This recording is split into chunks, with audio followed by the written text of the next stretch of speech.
Behind the Shades.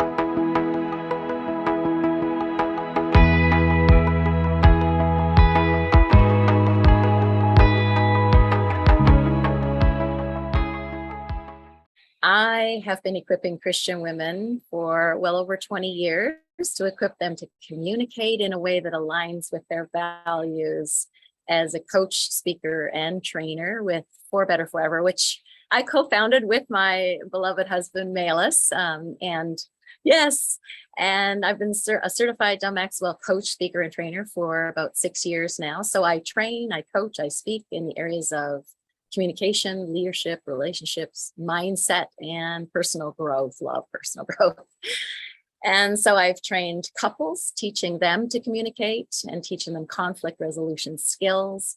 I've been teaching young people and students. I have a program called How to Avoid Falling for a Jerk, which was written by Dr. John Van App. It's a fantastic program. So shout out to Dr. John. It's all based on attachment theory, and it's a powerful program. And I've taught values-based leadership skills to students in Paraguay with John Maxwell himself. And I've been teaching and training addicts in recovery in our local jail and in a home for addiction recovery. And we've been teaching them personal growth programs through the 15 Invaluable Laws of Growth. And I have a membership for Christian women called the Sisterhood Journey Membership. And we focus on the 4 lanes of communication there: God talk, self-talk, people talk, and leadership talk. So yes, and fun fact, Malus and I have been married for 42 years. Yay! Congratulations, 42 years. Wow. 42 years this summer. I don't know where the time goes. I'm sounding old too, Terrain. But we have 5 adult children. Each of them are married, and we have 11 amazing grandchildren. Wow, that's amazing. I remember I remember watching an interview where someone gave praise to their grandmother. And the reason why they did that is similar to what you mentioned. Like, you have this woman who's been able to spread life through these people, and then through her children spread life. And the reason I mention this is because you mentioned you have 11 grandchildren. This person said that, look at this woman, this grandmother in this room. And there's a room about 50 people. She's like, 49 of these people came through that one woman. Right? So when you mention your 11 grandchildren, you mention your children, you mention everything that you do in 42 beautiful years. How do you feel saying that myself and my husband have created this 2 generations of people? How does that feel? Oh my goodness, Terrain. That's why we call ourselves For Better Forever, because I truly believe that the changes that my husband and I have made on the personal growth program that we've been on ourselves, it has changed the way we, not only our marriage, but it changed our children. And I believe that passes down to the next generation and the next generation. And so I just think there's so much hope there. And each one of us impacts a circle of people, and that just keeps getting wider and wider.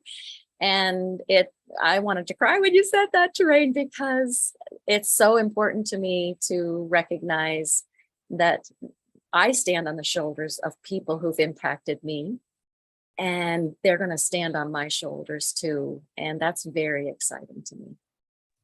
It's like when you look up at the pyramid and you see that focal point, and there's Anne, but then coming down, you see all these amazing creations. You see this foundation, you see this beauty, but you remember that even though all of this beauty is eye level, when you look up, that is the person that has created it. So you should feel truly blessed, because I feel that that is absolutely amazing. And you mentioned personal growth.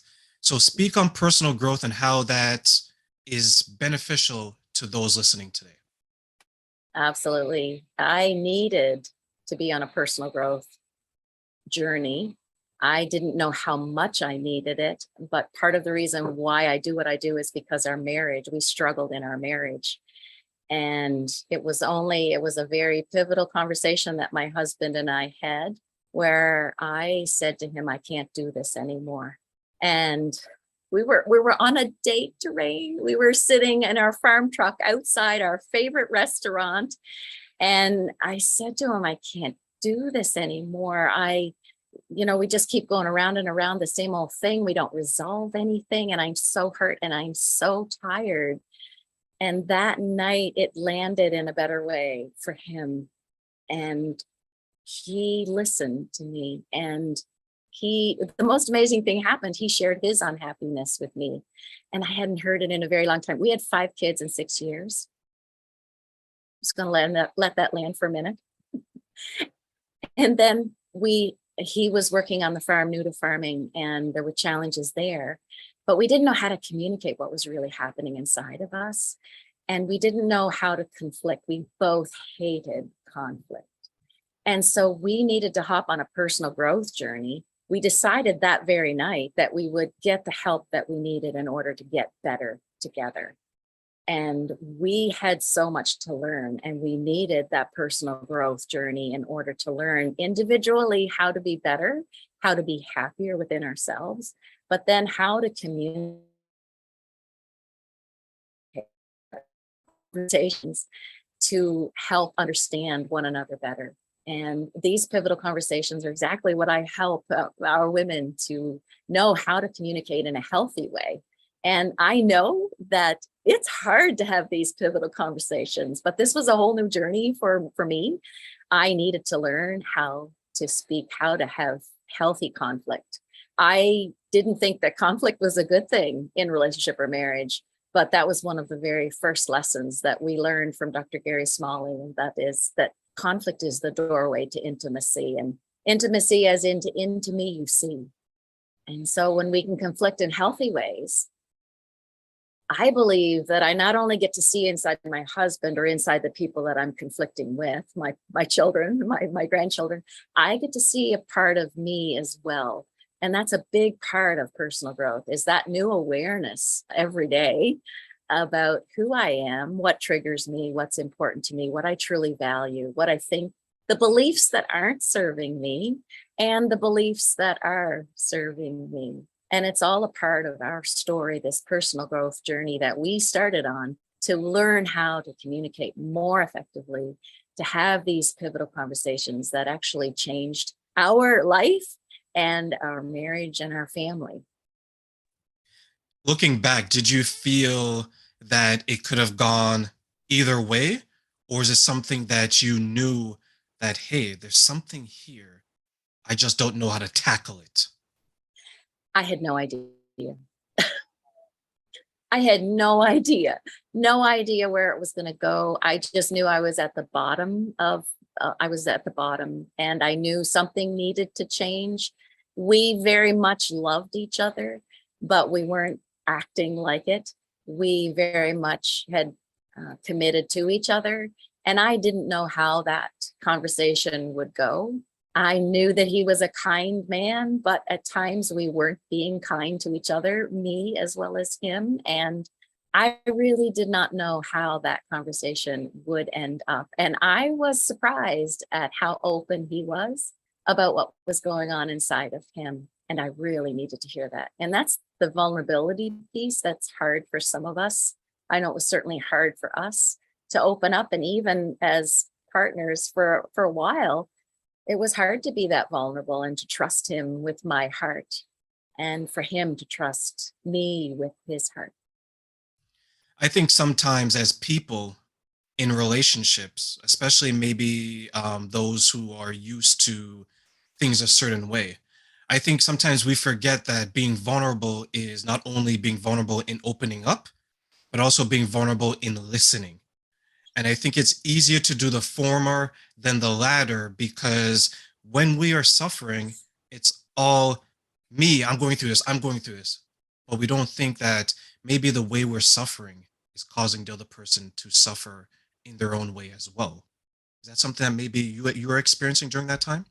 Oh my goodness. I think listening is such a gift that we give to other people. And as a coach, and I know you're coaching as well, Terrain, that's the power of coaching, to give space for somebody to speak their thoughts, to hear themselves thinking. They often solve their own problems as they're thinking through, as they have this space to think. And yeah, I did not know how to listen. I was listening to respond, not to understand. And that's really different. And I And think that's so, something that's, but we're not taught that as kids, right? Like we're taught how to speak and not to communicate. We are taught how to hear, but not to listen. And I think as adults, it's a disadvantage because we have to learn things so quickly, especially if we want to function in a world that's set up for companionship, right? This world isn't built to be alone. mhm, One of the worst punishments you can ever give someone is when you lock them up. You cut them off from society, you isolate them in a group of people. And then the worst of that is you isolate them by themselves. Solitary confinement is the worst punishment besides death that we can give someone. And too many of us will choose to be alone when we know deep down that we're yearning, we want that person next to us. And you mentioned a good point when you said being pivotal in your relationships. Can you mhm. touch on that and how that maybe benefited you and how you're using that to help others? Absolutely. So these pivotal conversations, I believe that they're conversations where the goal is to create a shift or a change in some way because something isn't working. So for us, our marriage was not working the way it was, and we needed that pivotal conversation to shift the way we were doing things and to get the help that we needed to get better together. So I think that they're really conversations that matter. I think they do require some degree of honesty and vulnerability. That, of course, depends on who you're sharing with. Whether it's a partner, a child, that's a different kind of vulnerability. You don't share with your little ones, all the angst of adulthood. That's not fair for little ones. And then if it's coworkers, that's a different kind of vulnerability as well. But then I think that it's also these pivotal conversations are going to be a sensitive topic, and that's why they're kind of hard to have. They may be sensitive to one or perhaps to both parties. And thirdly, I believe that they're conversations that bring clarity either to the person or they bring clarity to the relationship. Now, for us, in the case of our pivotal conversation, that one that we had there, we had many since, but that conversation that we had in our farm truck, that brought clarity both to me. Uh, I I discovered a new commitment in him for our relationship. I discovered a new commitment in me for me. When we had that conversation, it was all of a sudden I realized I want this and I'm willing to work to get better myself. And I'm willing to work with you to get better together. So it brought clarity to me as a person that I needed help. And it brought clarity to our relationship as we recommitted to each other that this was our path forward, was to get help and to become better together. In your case, and I'm going to ask this question because I've dated and I haven't been married and I don't have children. But in my experiences with those who I work with, those who I speak with, they have a difficult time separating the husband wife relationship versus the father, mother, and children relationship. Meaning that if the parents are going through something, it doesn't necessarily always have to be mentioned to the children because the two adults can work it out. Mm. Is that something you find in the people that you assist with? Yes, and even I those adult conversations do need to be adult conversations. And I think it's important to let our children, as they get older, see a little bit more and a little bit more, but definitely only to the degree that they're able to handle that. And so little ones get very little of that. And of course, but teenagers, they need to see that mom and dad don't always get along, but mom and dad know how to handle conflict. That conflict is not a scary thing, that it is the doorway to understanding one another better and to understanding ourselves better. So I think as kids get older, the door opens a little bit wider, but still they don't see everything that happens behind the doors of an adult relationship. That would not be fair for teenagers either. And I You, think today that there is a great fear for our kids. I remember we were hosting years ago, we were hosting a marriage training. It was a 5 to 7 week training, long training. And I remember a couple, beautiful couple, not a couple who was destructive or even in trouble, but they wanted to get better. They were coming in for a tune-up, so to speak. And when they told their kids they were going to this marriage enrichment class, their kids said, "What's wrong? Are you going for divorce?" Kids need to have that reassurance that and see their parents. We're on a growth journey. We're learning and we want to be better. And we know we haven't got it all together. But honey, you don't have to worry. We're committed to each other. I think kids need that reassurance to hear that from their parents. can that be scary for the parents to have that type of conversation with the children? That was very surprising to this couple because they knew they had confidence in themselves, but because these children had seen their peers struggle in their parents were separating. That was very, very surprising for this couple. And no, it wasn't scary because they had some degree of vulnerability with their kids in that way. And it was a good conversation to have with their kids. And they were glad that their kids asked the question. So their question, are we in trouble? Are we okay? Are you okay?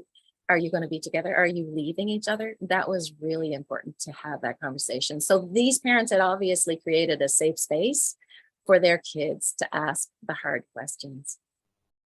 And it shows that the children care, and it shows that maybe there's an understanding that they can have those, as you mentioned, adult conversations. Because the last thing you want is the child to leave, maybe go to school, thinking everything is fine, and then when they come back home, is not fine. And I think we underestimate at times the impact that the adult relationship has on the children because we think that they're invincible. Well, I'm not going to cry. I'm not going to show the pain so the children won't pick up on it. But children are pretty intuitive, right? Oh my goodness. It's the mood in the room, right? It's the mood in the room. And when mom and dad aren't getting along, kids feel it before they see it. They feel it and they feel it in their bodies and they feel it in their emotions and they feel that tension, and it can be like walking on eggshells. So even though you may not say it, they can feel that tension. And so, yes, I think that kids are very intuitive and kids pick up on far more than their parents. I always said my kids were way smarter than I was when they were very little. They pick up on those little nuances that we think they don't see. And so it's important to have those conversations with our kids to I think that we as adults need to be adults in the relationship and not expect our kids to be the adults in the relationship. And I think sometimes the adults expect kids to be the adults in the relationship. And I think that's not fair to kids. So, and I absolutely agree because I think that there has to be that separation, but you still want an honest and transparent household. And when we're speaking of that, what are some of the stumbling blocks that you have encountered? Maybe either you're for yourself in your situation, or maybe when you're helping others. Hmm. I think there are reasons why we put off or struggle with these important pivotal conversations. I think one of the reasons I see my women are extraordinarily kind, Terrain. They are kind hearted, agreeable people. And so they don't like conflict. And in many places, they've been taught, especially in church, to be the nice, good girl. And so dealing with conflict just doesn't line up with their church's idea of a woman. And so they want to keep the peace and they don't have those conversations. I think another reason why we don't have those conversations is because of the vulnerability piece. It can be hard, it can be risky. And the deeper we go in communication, the more vulnerable we become. And so, for instance, if I am just talking to you about facts, that's not so threatening or so risky. But when I start to tell you about how I feel and what I really want, that's when it gets to be vulnerable. And that can be hard to do and scary, because what if I tell you what I want and you don't respond in that way? And I remember the first time I asked my husband for a hug, Terrain, it was so comical. I was having a bad day, and he looked at me and he said, like, what's wrong? What's going on? I said, I just need a hug. And he walked over and gave me a hug. And I thought, why have I waited so long to ask him for what I need? Because that was really easy. But it felt so vulnerable. And that's one of the reasons why I think we put off having that pivotal conversation. I think another reason is that my women don't always know what to say. And women are busy. They're wearing a lot of different hats, and they don't spend too much time looking into themselves. And we talked earlier about the listening piece and how we often don't have those places where we're listened to. And so we often don't go within and don't know what's really going on inside. And so I can't tell you who I am, what I'm thinking and what I'm feeling and what I want if I don't think about it first. And so one of the reasons why we put off those conversations is because we just don't know what to say. And another reason why we put off those pivotal conversations is because they haven't gone well in the past. And I think there's an expression that says, once bitten, twice shy. And so when it hasn't gone well in the past, we hesitate. We're afraid to step into it again. But, the good news is that, pivotal conversations, there's skills that we can learn. And once we learn the skills, we can get better at having these pivotal conversations. And then people even expect it. I am sure that as we're talking, Terrain, you're thinking about the people in your life that are really good at these pivotal conversations. My brother is really good at pivotal conversations. It's the way he does life. And so they can really become a way of life. And people will then expect it of you. And when we practice it, we get better at it too. Yes, I've worked very hard on the communication piece. It wasn't something that I saw growing up, but it was something that I wanted so much to be a part of in my life. And I remember telling someone just a couple of days ago that it is a responsibility of the communicator to be understood, right? They have to make sure that their message is understood. It's not the person's responsibility who's receiving it to understand. And when I told this person this, it was in a way that she was saying something that she admittedly didn't make sense to even her. And I told her that if it doesn't make sense to you, it's definitely not going to make sense to anyone else. So just take a step back. Understand in your mind what it is you want to say. Once you understand it in your mind, then use your words. And I think many of us, unfortunately, we just blab the first thoughts in our mind, right? We don't actually put it. It's like putty. We're not making shapes and figures. We're just saying, here's the putty, here's the goo.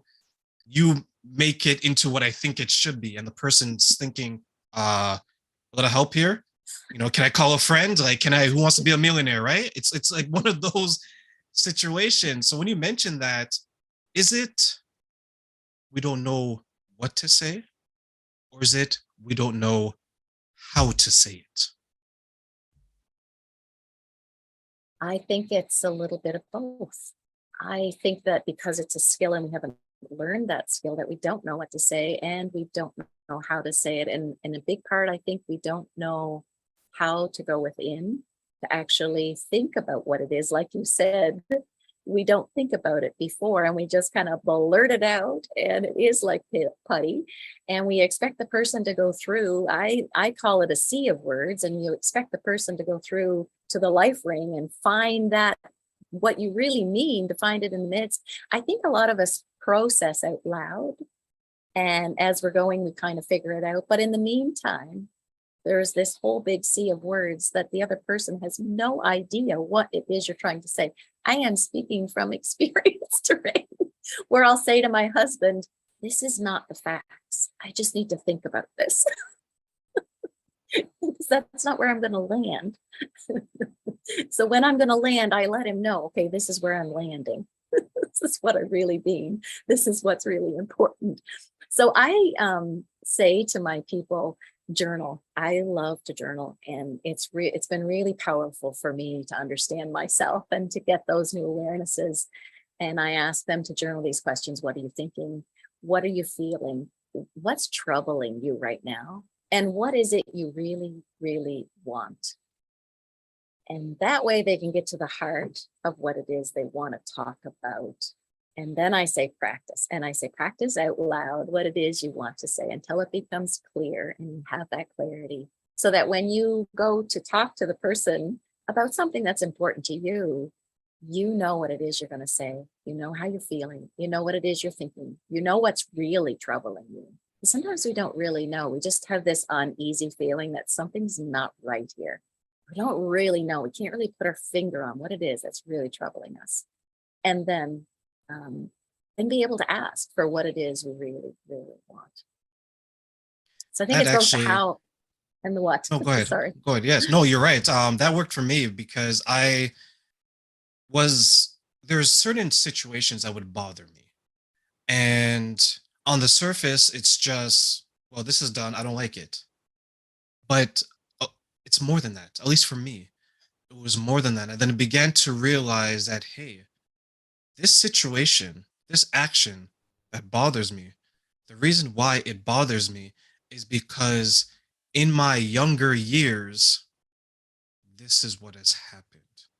Mhm. And until I was able to resolve or at least understand the origins of some of the things that would bother me, I Mhm. was able to be better prepared to move forward. And that's something that I share with the people that I work with, that I speak to, is that words are just words when you actually think about it, right?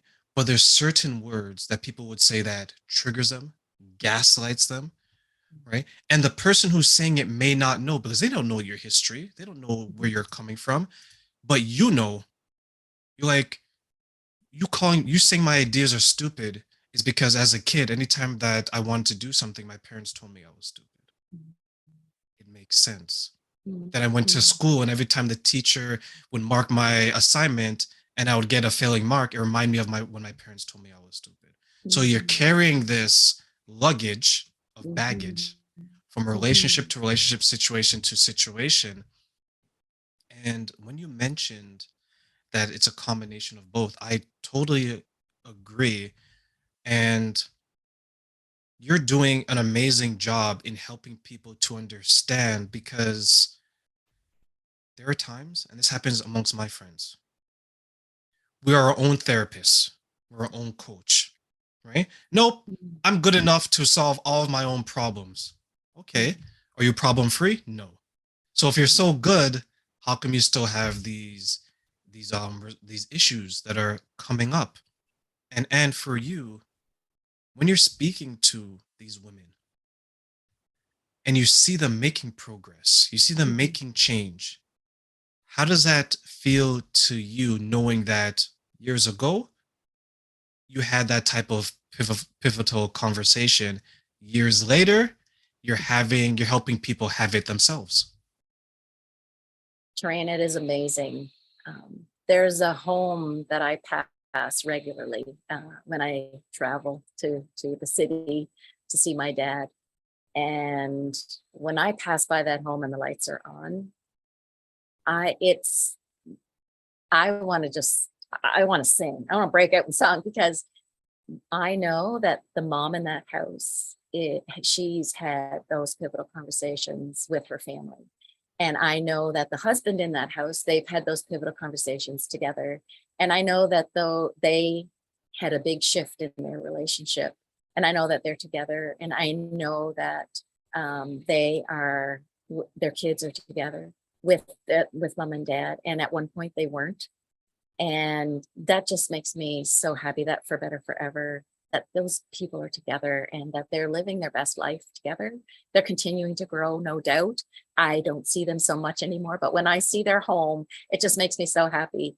When I see the progress that our women are making, we just recently had our women do testimonies for us. They did video testimonies. Oh my goodness, Terrain, the progress that they've made and the women that they are and the way they love their families and the way they love their work and they're passionate about the things that they're doing and the things that they feel that God is leading them into. It is just so exciting to see the growth and the progress that they are making. And I am always astounded that I get to be a part of their journey and that they bless me. And it's such a privilege to be a small part of their journey and their walk as they're on their personal growth journey, to learn to have these pivotal conversations with themselves and with their maker and with the people that are most important in their lives. And then and they've become leaders in their spheres of leadership. So whether it's in their work, and I have kindergarten teachers and I have nurses and teachers and stay-at-home moms who are homeschooling their kids. And it's just so exciting for me. One woman shared how she takes what she learns in the membership, in the sisterhood membership, about pivotal conversations. And we've talked about shame for men too, and fear for women. And she's taken all of that and she takes it into her kindergarten class and she applies it there. And what I love about her is she's not just loving on the kids. She recognizes she's caring for the whole family as she cares for these little ones. And just imagine having somebody in your life as a little one, Terrain, care for you that much and how that would impact those whole families. So I am incredibly grateful for that they open their lives to me and that they bless us with these testimonies about what is happening in their lives as we work together. Did you ever think that your work would come this far, where outside of your family, you're helping impact generations of people that you are helping raise in a way? Oh, never, never, ever in a million years. People would ask me what I did as a young mom, and I would say I'm just a stay-at-home mom. And now I'm a coach, speaker, and trainer, and I have the opportunity to go into a home for addicts and speak and train there. And I get to work with people online from around the world in different places. And it is just incredible. I never in a million years would I have guessed that this was possible. And, honestly, I have to give credit to God because he has done a tremendous work in my life that I didn't know was possible either. And this wouldn't be possible without him. And so I do need to give credit to my maker too, because of the way he's made me to be. My number one strength in Strength Finders is positivity. And my number 5 is empathy. And even just learning how I've been made and created and learning when is a good time to have that positivity show up and when is a good time to dial it back and bring up the empathy. It's been just powerful to understand better. I didn't learn this in school. I did not learn that positivity was a good thing and how to use it. And it wasn't until I was able to take Strength Finders and learn this is how I'm made and this is how I can apply it now to my life and to impact the people that I'm currently working with and may work with in the future. And I always say God is good all the time. So that's amazing that you said that. You mentioned you're working with addicts. What type of work do you do with them currently? Yeah, so I am privileged to go in once a week to a home for addictions. It's called Lennon House in our local area here. And I bring 3 programs continually. Right now we're doing the 15 Invaluable Laws of Growth. That's John Maxwell's work, my mentor. And this week we did the law of environment. Now you can imagine, Terrain, how important that is for them. And so I want to hear from them as much as teach them. So I give them some teaching, but I want to hear from them. How does this law of environment impact you? And who is that person that's in your life right now that you know that when you go home, they're going to sabotage your sobriety? Because these people have been there maybe for 6 weeks, perhaps for a month, perhaps for 6 months. They're allowed to be there for up to a year. So I have a whole year, once a week, to go in and impact them with positive laws that if they implement into their lives, I tell them it will change your life, because it has changed mine. And I know that this is the internal work that they need to do so that they can maintain their sobriety. Sobriety is a one thing, like not to be drinking, not to be gambling, not to be using drugs. That's one thing. But once they thaw out, all the emotions come to the surface, and all that old stuff that you talked about comes to the surface. And the work that I do with them is helping them to go within to move forward in their sobriety. The second program I bring to them is how to avoid falling for a jerk. Relationships are so important to them, and they need to identify who are those people in their lives that are bringing them down, but they need to identify who are those people that support their sobriety, because those are the people they need to continue to nurture in their lives. And sometimes it's a little bit dicey. We don't like people telling us what to do. We don't like people being hard on us, but sometimes we need that balance of grace and truth, right? They need that balance. We all do, of grace and truth. And so they need to identify who are those jerks. And this program helps them understand attachment theory and how we bond with healthy people, how love grows. They need to know that too. And then the third program that I bring is a program we wrote. I work with my daughter, Hannah, and it's a program that we wrote called Be Curious, Not Furious. And there's a lot of drama in their lives, a lot of being angry. Helps them to bring down the drama, to bring down the angry, help them identify triggers, and then help them to communicate in a way that aligns with their values. They're very kind people as well. And so those are the three programs. I continue to bring them in on a continuing basis. And I am privileged to work with the director there, Diane Young, and to work with the addicts, who are just beautiful people, who I say to them, I want to be here next year in August of 2023, but I don't want to see you here. And because they have gifts and talents and strengths and abilities that I don't have, that our community needs and that their families need. And I want to see them reunited with their families and back in our community and contributing to our community.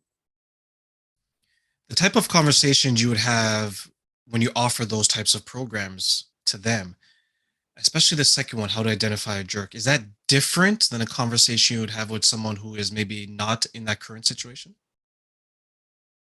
Absolutely. So toxic people are very different than difficult people. We can all be difficult some of the time. I know I can be difficult some of the time, but I'm not toxic. So those toxic people, I say that they're people they're soul sucking.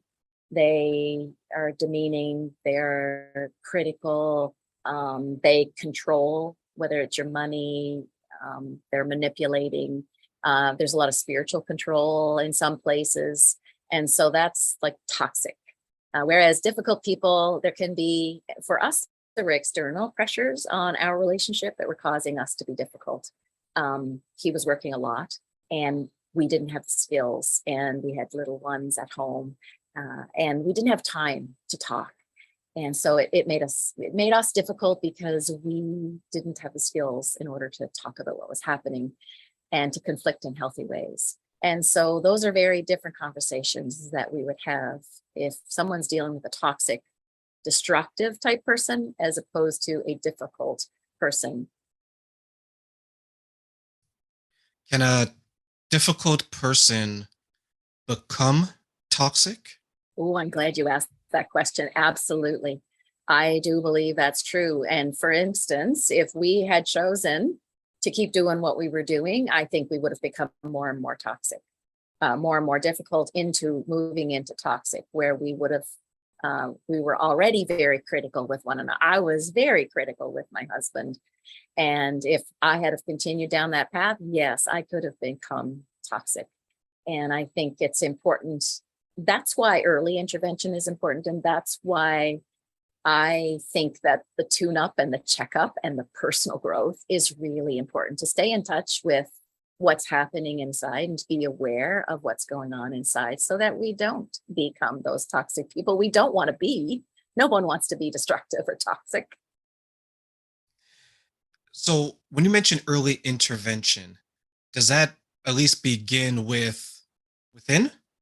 Or is it something that someone has to tell us, say, hey, what you're doing, I don't like. Can we have a conversation? Absolutely, both ways. So it can be, I have been sitting in the coaching chair where a woman will say, oh, and she'll say the most amazing things about what is happening inside of her and why she was behaving the way she was behaving. And her husband wasn't being great either. But that new awareness, knowing what she was thinking and how she was feeling, helped her move forward in such a better way. And so I think it's both. We can, and I think that's why those pivotal conversations are so important, because when I say to you, hey, I'm feeling very disrespected now, like the way you just talked to me, I don't even feel like I matter, or I feel like I'm disgusting to you by the way you look at me. That's a pivotal conversation, right? True story. And come to find out that that's pain from the past that had to be worked through. But if I had not had that pivotal conversation with my husband, then we would not be in the place that we are today.